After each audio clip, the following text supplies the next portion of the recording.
বহু বছর আগে আমাদের গ্রামের হান্নান বাবুর্চি থেকে শিখেছিলাম বিয়েবাড়ির স্টাইলের এই সবজি রান্না। সেই থেকে আমার বাসায় এই সবজিটা রান্না করলে এত বেশি পছন্দ করে সবাই। আজ পর্যন্ত যে যে আমার হাতের এই সবজি রান্না খেয়েছে সবার হাত থেকেই খুব প্রশংসা পেয়েছি। অসম্ভব মজার এই সবজিটা রান্না করার জন্য প্রথমেই 1 কাপ পানি দিয়ে দিব কড়াইতে। এরপরে দিয়ে দিব সামান্য একটু গরম মশলা, তেজপাতা, স্বাদ মতো লবণ এবং 1 টুকরো চিকেন। অল্প একটু বোনলেস চিকেন দিয়েছি, আপনি চাইলে হাড়গোড় সহ চিকেনটা সিদ্ধ করে মাংসটা ছাড়িয়ে নেবেন। চিকেনটা সিদ্ধ হয়ে গেলে চিকেনটা উঠিয়ে রেখে আমরা এখানে 4 রকমের সবজি নিয়েছি পাতলা করে কেটে। বরবটি, চিচিঙ্গা, পেঁপে এবং অল্প একটু গাজর। 1.5 থেকে 2 মিনিটের মতো হালকা একটু ভাপ দিয়ে সবজিটা উঠিয়ে রেখে দিলাম। বাকি যে পানিটা ছিল ওটা ফেলে দিবেন না, ওই চিকেন স্টকটা দিয়েই আমরা সবজিটা রান্না করব। এরই মাঝে আমার চিকেনটাও ঠান্ডা হয়ে গেছে, হাত দিয়ে ছিঁড়ে নিলাম। এখন সামান্য একটু তেলের মধ্যে অল্প একটু পেঁয়াজ দিয়ে পেঁয়াজটা হালকা একটু নরম হয়ে আসলে আমরা এখানে অ্যাড করে দিব প্রথমে যে চিকেনটা ছিঁড়ে রাখলাম সেটা। তার আগে একটু আদা এবং রসুন দিয়ে দিলাম। কাঁচা ফ্লেভারটা চলে গেলে আমরা এখানে চিকেনটা দিয়ে হালকা একটু ভাজা ভাজা করে নেব। তবে খুব বেশি যাতে না হয়ে যায়, পাতলা করে ছেঁড়া তো, খুব বেশি ভাজা হয়ে গেলে এগুলো কিন্তু শক্ত হয়ে যাবে, সেটা মাথায় রাখতে হবে। হালকা একটু ভাজা হলে আমরা এখানে সবজিটা অ্যাড করে দিব।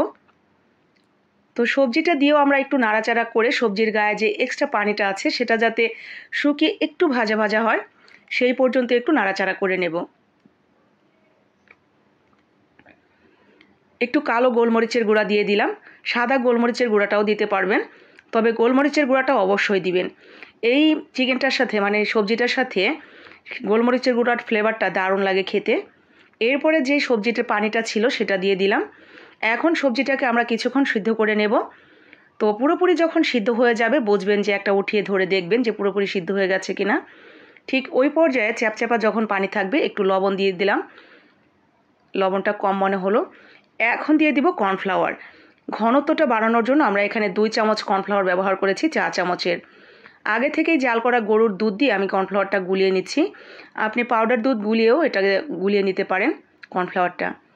এরপরে অল্প অল্প করে দিব এবং ঘনত্ব বুঝে আস্তে আস্তে করে মেশাতে থাকবো। যে যেরকম ঘনত্ব খেতে চাইবে এটা তার উপর নির্ভর করে। কেউ একটু পাতলা খেতে পছন্দ করে, কেউ একটু ঘন ঘন খেতে পছন্দ করে। তো যার যার রুচি মতো এটা কর্নফ্লাওয়ার অ্যাড করে নিলেই হবে। তো আমার কিন্তু পুরোপুরিটাই লেগে গেছে, মানে আমি যতটুকু এখানে গুলিয়েছি পুরোটাই লেগে গেছে। তো কর্নফ্লাওয়ারটা দেওয়ার পর ভালো করে মিশিয়ে নিলে এরপরে আমরা 2 চামচ দিয়ে দিব পাউডার দুধ। পাউডার দুধটা অবশ্যই দিবেন। এরপরে সামান্য একটু ঘি, কাঁচামরিচ আর একটু চিনি। আর এইখানে দিলাম টেস্টিং সল্ট, খুবই অল্প। তো চিনি এবং টেস্টিং সল্ট এটা আপনাদের টেস্ট অনুযায়ী দিয়ে নেবেন।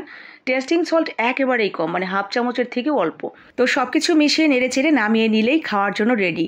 গরম ভাত, রুটি, পরোটা, ফ্রাইড রাইস, পোলাও যেখানেই নেবেন দারুণভাবে মানিয়ে যাবে। অসম্ভব মজার বিয়েবাড়ির স্টাইলে এই চিকেন সবজিটা এত বেশি মজাদার, একবার হলেও বানিয়ে দেখবেন। আমার বাসার বাচ্চাগুলো নর্মালি সবজি খুব একটা খেতে চায় না, এইভাবে রান্না করে দিলে আমি আর ভাগেই পেতে চাই না, এত বেশি ভালো লাগে ওদের কাছে। ইভেন আমার হাতের এই সবজিটা সবাই খুব পছন্দ করে, একবার হলেও বানিয়ে দেখবেন।